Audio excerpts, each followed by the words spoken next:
Okay. Good morning, guys. I before I jump into the chapter 10, I just need to like remind you what we have done in chapter 11 because that's the last section we finished. As I mentioned, chapter 10 is something different. Okay, it's out of this flow.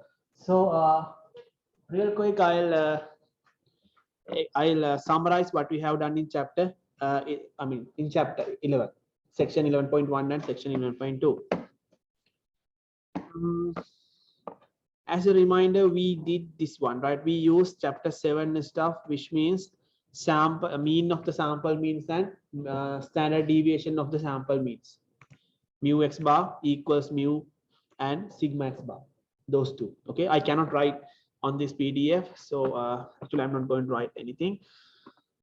In chapter 11, this is something you should know before you either section 11.1 or section 11.2. These two assumptions. Okay, this one and this one. Yes, these two assumptions. So either section 11.1 or section 11.2, you should see whether these two assumptions are satisfied or not. That's something a must you should do. Okay. Okay, this is a summary. This is about chapter 7. Okay, so parameter mu in chapter 7 we use mu, right? Population mean. So point estimate is x bar. So these two you already know. These are true because if population is normally distributed, this is true. And also if population, we don't know about the population, but we have a large enough sample, then this is true by using central limit theorem. Okay, so either way doesn't matter. I have mentioned it here. If population is normal distributed, okay, otherwise approximately normal if we have a large enough sample. Okay, in section 11.1 or 11.1 maybe 11.2, our point estimate, parameter is p, population proportion, but point estimator, which is the sample proportion. Okay, p hat. This is same mean of the estimate and standard deviation of the standard error of the estimate. Over here standard error means standard deviation. Okay, standard deviation of the estimate, which means this p hat, is this one. Okay, approximately normal. Okay, in this case, since we are using p hat or we are using population sample proportion, this is always approximately normal. Okay, this is always approximately normal. Give me a second. Okay, this is approximately normal, but you have to check those two conditions. So don't forget about those two conditions. Okay, section 11.1, which is about confidence interval. In that case, you have to use simply n times p greater than or 5 or n times 1 minus p greater than or equal 5. But if you remember section 11.2, which is about hypothesis testing, you have to replace this p using p naught. Okay, those are the two differences between between confidence interval and hypothesis testing. Okay, but same assumptions, right? So in this confidence interval case, point estimator plus margin error, always it is true for chapter 8 as well as chapter 11. Okay, point estimator, whatever point estimator, in this case it is p hat plus margin of error we call capital E, or using table you can find that value. So this is how you find the confidence interval for one population proportion. Okay, one population proportion. Why one? Because we are dealing with just p. Okay, this is something you should show or you should check in the first place. Okay, next, this is the confidence interval. Plus minus mean, minus mean the lower bound, plus represent the upper bound. Okay, so how do you calculate p hat? x over n. N is the sample size, x is the number of successes. Successes based on yeah, see, like a binomial distribution. Successes based on how we define our success. Okay, right. So this example, I'm not going to do this, but I'll go through this real quick because sometime we don't do more examples based on chapter 11. It is very similar to chapter 8. The only difference between chapter 8 and chapter 11 is mu and mu and p, or in other words, point estimator wise, x bar and p hat. Okay, that's the difference. So in this case, you should know how to find p hat. That's the big deal here. Otherwise, everything pretty similar. So in April this time, survey of this much American adults revealed that this much respondent had some point use wireless. Okay, so calculate 95% CI. Okay, so what is simple n? This one is the simple n. This is the sample, not the population. Okay, we are not talking about the population in this chapter because it is really hard to deal with the population. That's why we estimate using sample proportion. Okay, so reveal that this much respondents had at some point used wireless. So that is our success. Okay, that is our success, which means this guy 1262 is our number of success x. So a simple n is 2253. So x over n, you can find the p hat. Right now, you know this is 95% CI, which means your alpha is 5%, 0.05.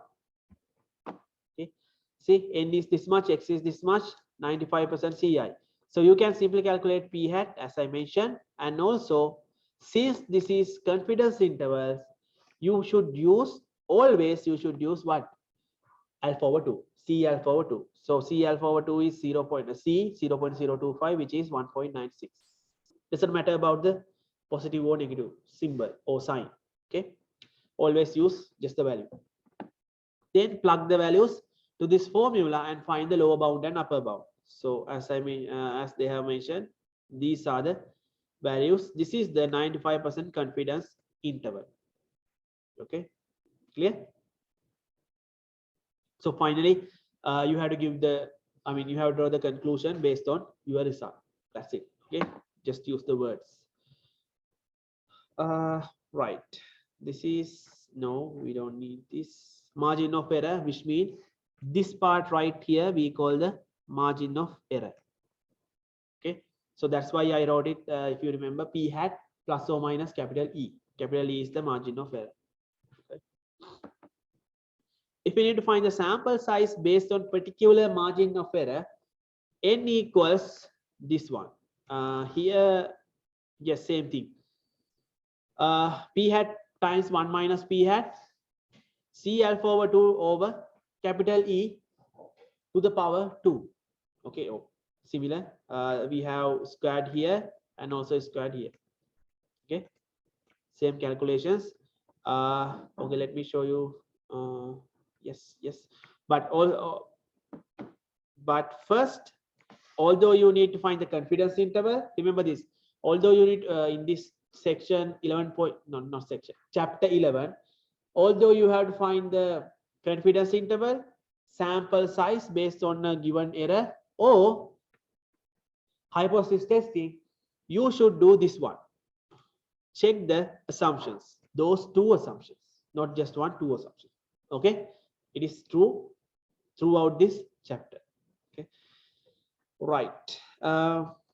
So as I mentioned, this is some kind of a note. If p hat value is given, use it. Otherwise, use 0.5 for p hat. If you have a range of possible p hat values, use the closest one to the 0.5. Okay, right. There is example. See this one. No p hat, which means p hat is yes, p hat is unknown. So that you have to use 0.5. Okay.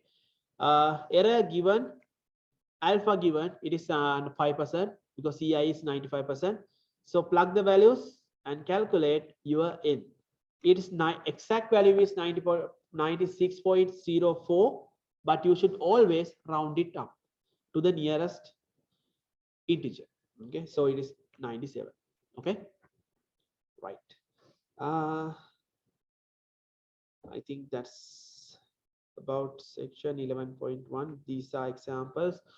I will share this PDF with you so that you can go through these examples. I think actually this is not mine. This is I took from my friend.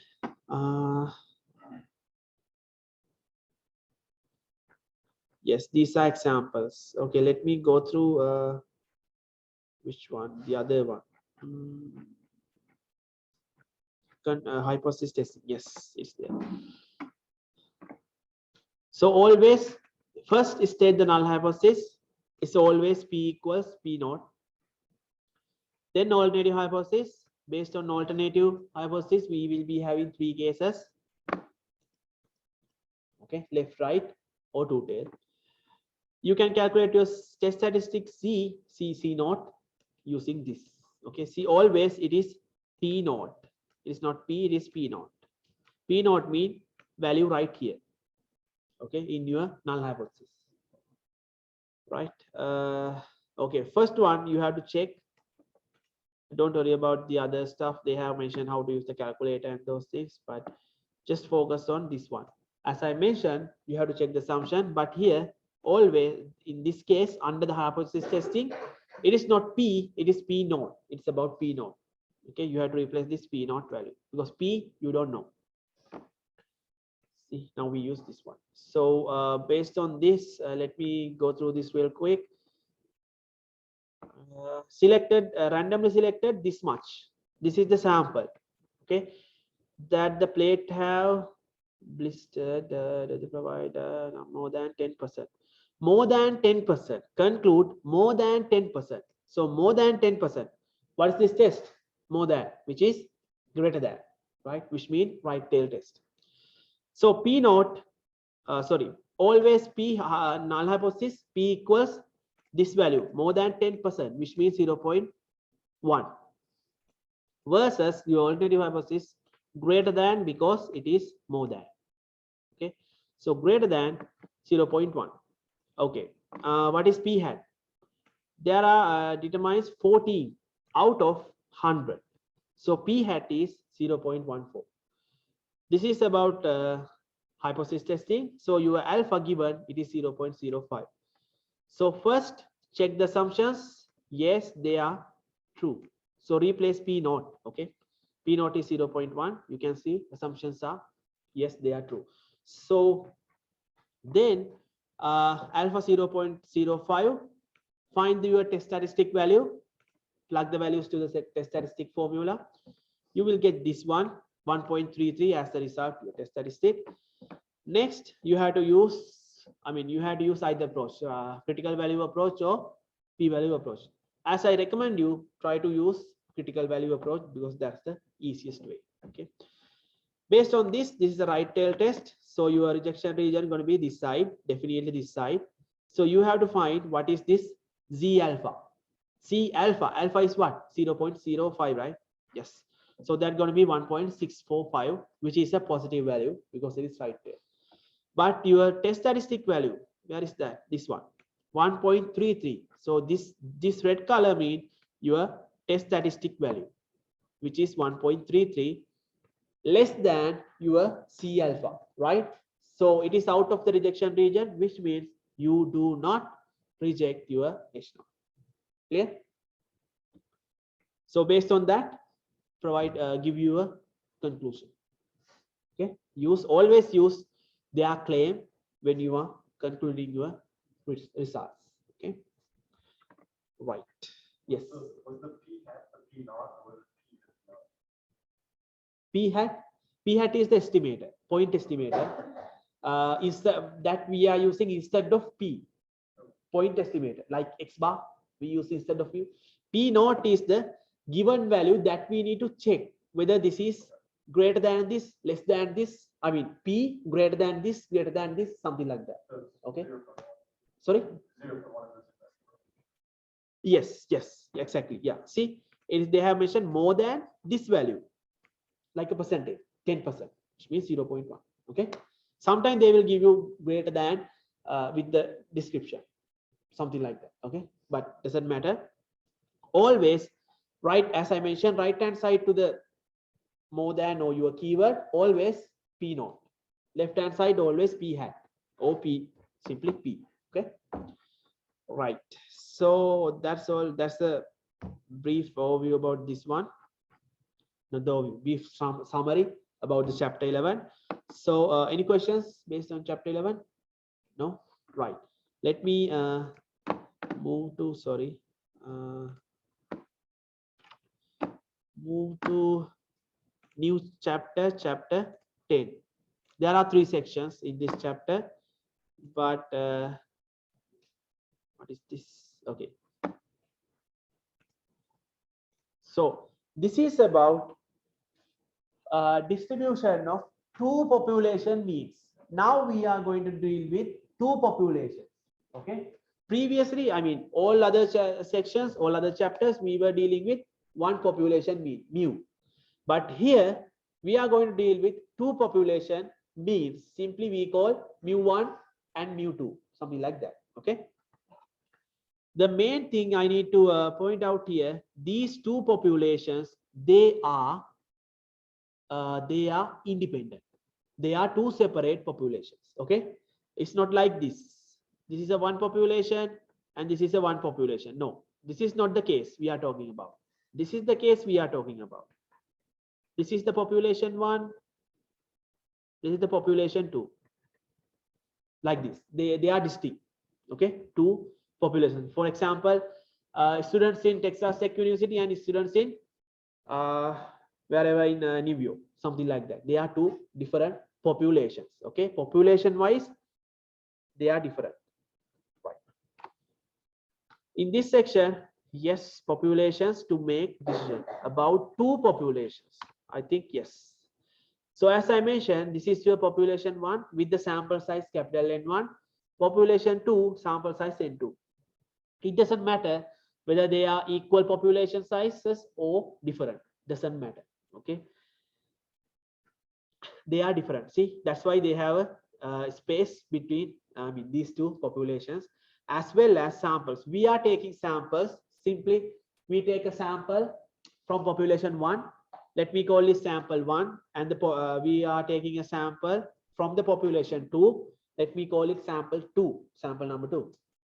And also those sample sizes N1 and N2, it doesn't matter. They can be equal or different, doesn't matter. Okay. But our goal is to deal with these 2, or in general these 2. Okay. That's our goal. These are, see, independent samples. So all process from here to here, they are independent. 2 different populations and 2 different samples. Okay. Right. So N1 I use for population number 1, capital N2 used for population number 2, simple N1 for sample number 1, and simple N2 for the sample number 2. Okay. I think I'll use those variables for my calculations. Okay. So what is the distribution we are talking about? This is the distribution that we are talking about in this chapter 10. X1 bar minus X2 bar.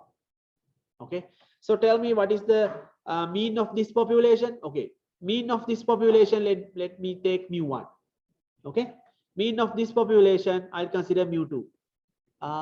What is the other one? Standard deviation, which is a sigma 1, sigma 2 here. Clear?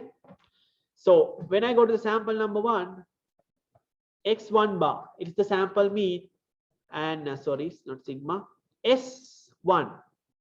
What is the standard deviation? Sample standard deviation. In this sample, X2 bar and S2. Clear? These are estimates and these are the population values. Right. So in in general, we are going to find the, find the distributions between these means, population means, simply mu1 minus mu2. Okay, but you know that we cannot, it's really hard to deal with population. Instead, we use x1 bar and x2 bar. Okay, that makes sense. Yes, see, that's why we have to discuss distribution of x1 bar minus x2 bar. Here we are going to compare, or no, we are going to consider a difference. Okay, a difference. That's why we have a subtraction in between these two. Okay, that's why we subtract x bar 2 from x1 bar. Okay, right. X1 is the normally, okay, x1 normal distributed variable with mean mu and variance this one. So consider x1 is the normal distributed variable. Consider this as a population. Okay, x2 is another population, normal distributed, mean mu, variance sigma. Here, sorry, here it is variance. Sorry about that. Variance mean what? Standard deviation is square. So this is the standard deviation, this part. Okay, this is the standard deviation. So variance, let me write it. ANCE equals standard deviation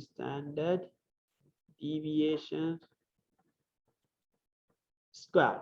Okay, squared, right? For independent sample, okay, they are taking independent samples from x1 and x2. We call them N1, sizes are n1 and n2. Okay, right. So this is what we need to, what we are going to do here.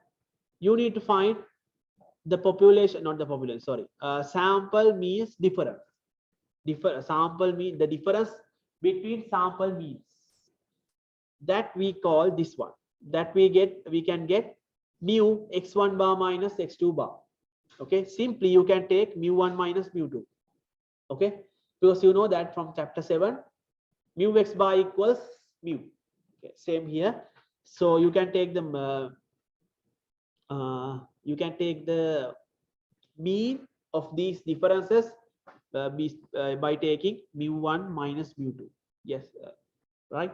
Okay, so standard deviation, simply you can calculate using this.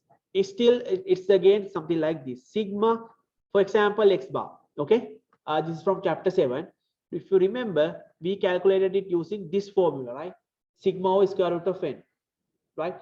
Here it is same, but the difference is now you have two different sigma values and also two different n values, right? That's the difference. Okay, here, and also we have used variance, sigma 1 square. That's why we had this square root. See, if I can write this one right here, sigma square divided by n and square root, right? They are same, right? The same thing in there. The only difference is we have two different values for sigma and n, right? Clear? See, this they are pretty similar, this one and this one.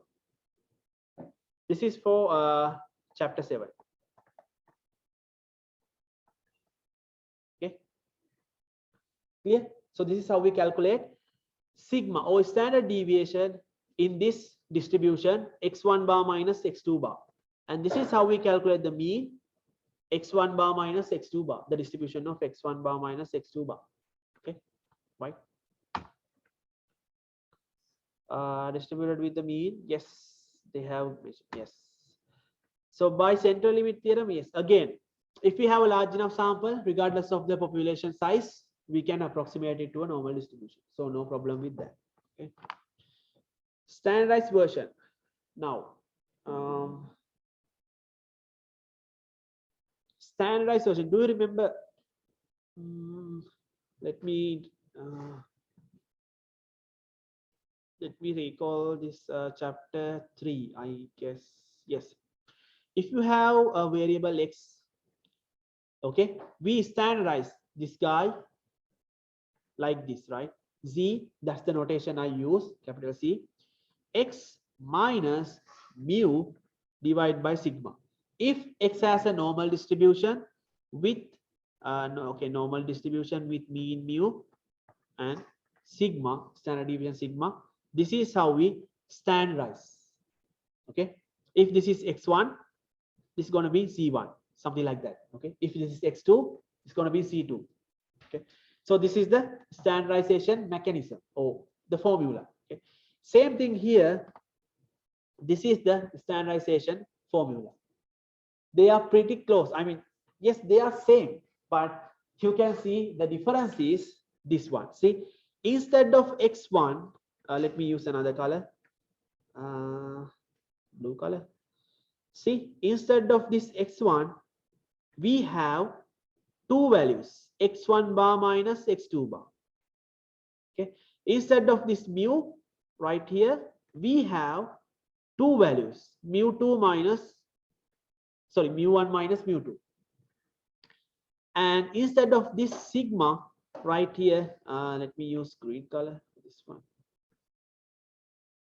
We have another sigma, but it is not exactly sigma. This is sigma 1 over square root of n, n1, sorry, sigma 1 square divided by n1 plus second one, sigma 2 square divided by n2. Okay, right? Here why we divide by n1 or n2? Because we are dealing with samples, X bar. Here we deal with population. See, this is the population distribution, right? This is the population distribution, X1, that has a normal distribution. That's why we standardize it like this. But here it is about what? Samples. It is about sample means.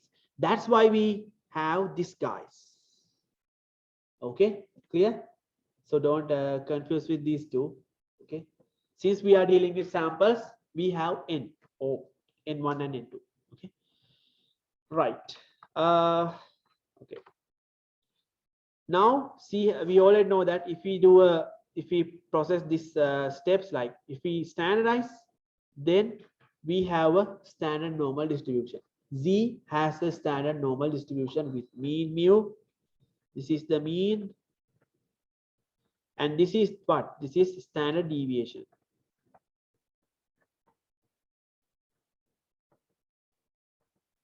This is standard deviation. Okay, clear? Okay. Oh, sorry. Example. In this example, okay, suppose that 30 faculty members were selected from the private from private institution, and 35. Okay, these two are related, and these two are related. So 30 faculty members from this, let me call this N1, members from a private institution, and 35 faculty members, let me call this N2. Okay, so here to see the difference, I think I just colored them blue and green, sorry, blue and red. Okay, those are about two different populations. Red colors belongs to one population and one sample case. Blue color belongs to another population and that sample. Okay, so 30 faculty members, it is N1, 35 faculty members, N2. Average salaries for those faculties are like this, 98 and 93. So this, okay, let me okay, this is about population 1. Let me call it population 1. This is about population 2.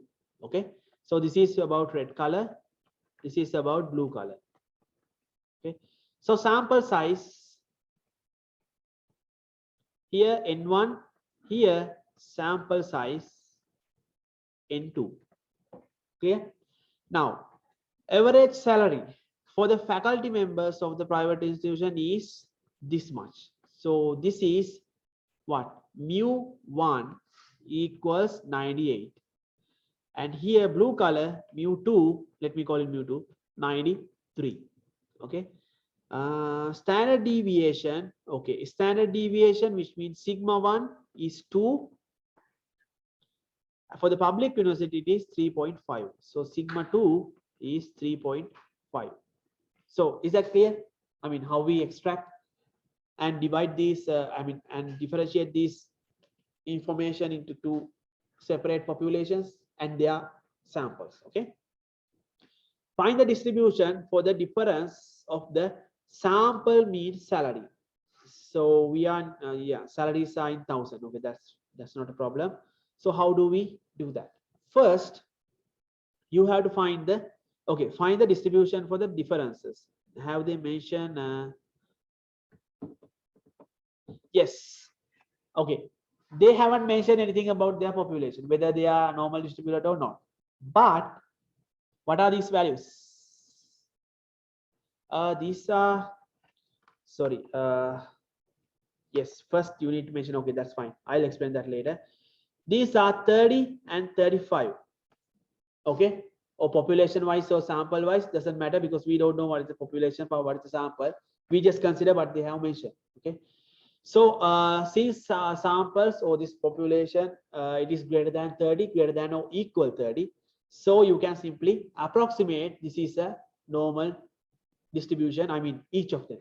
Red color one as well as blue color one, they are normal distributed. Okay. So let me write it.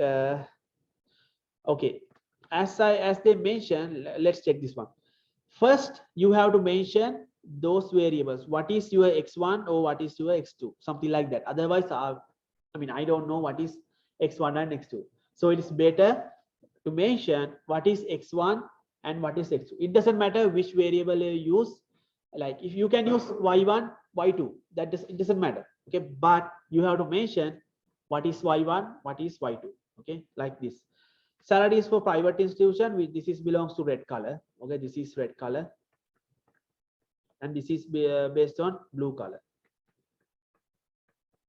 Okay, so mu1, as I mentioned, see mu1 98. Let me go back. See mu1 98, mu2 93, sigma 1 2. This one.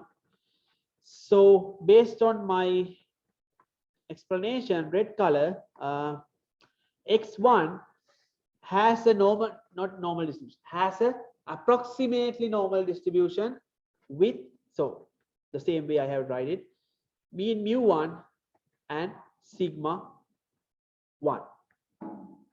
Clear? And based on blue color, x2 has a normal distribution with mu2, oh sorry, this one, sigma 2, right? Right, this is mu1, this is mu2, this is sigma 1 squared, which means variance. Okay, sigma 1 is the standard deviation.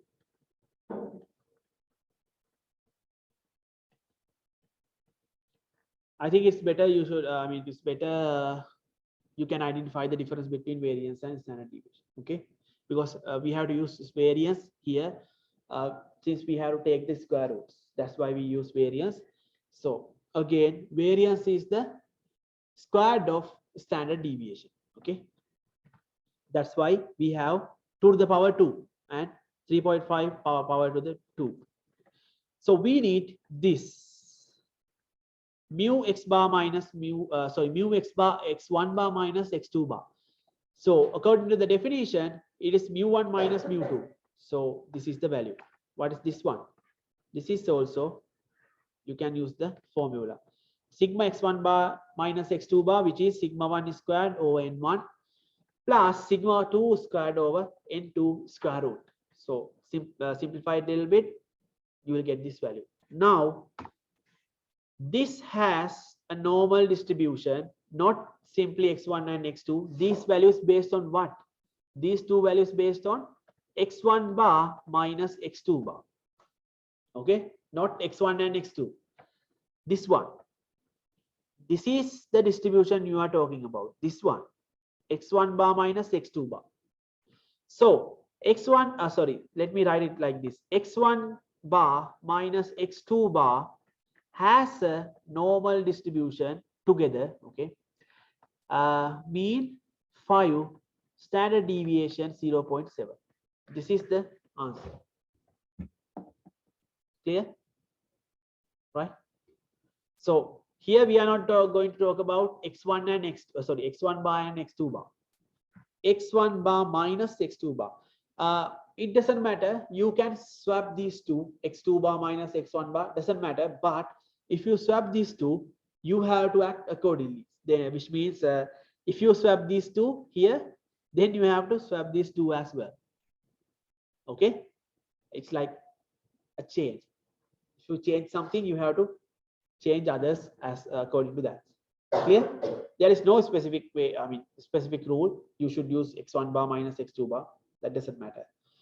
You can swap these two, but here as well you have to swap these two, and as well as here. Okay. Here it doesn't matter because it is summation, doesn't matter. But when you are writing that, you have to change everywhere. Okay. So if you are like confusing about this, try to stick with x1 bar minus x2 bar. Okay. Clear?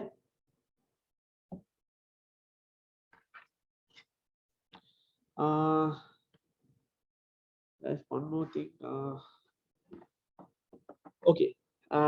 Why do we need to use this, or why do we need to compare populations? Simply populations.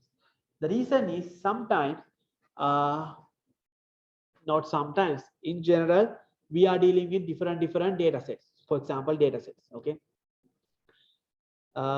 Some of them, like, they are very similar. Like for example, I do a research. Okay, I perform a research, or I perform a survey in this university, and my research based on let's say students' interest about their, or student interest about their subjects or their majors. Okay, then I collect my data and I have a data set. Okay, later, few years later, another one need to do the same research. So he used the same university, like let's say after 5 years. So the population is different, definitely. Okay, different population, which means different students. So he does the same. He performs the same kind of survey, and then at the end of the survey, he has another data set. Okay, so data set wise, they are different, right? Because students in the first data set and the students in the second data set, they are different because the time gap between these two is 5 years.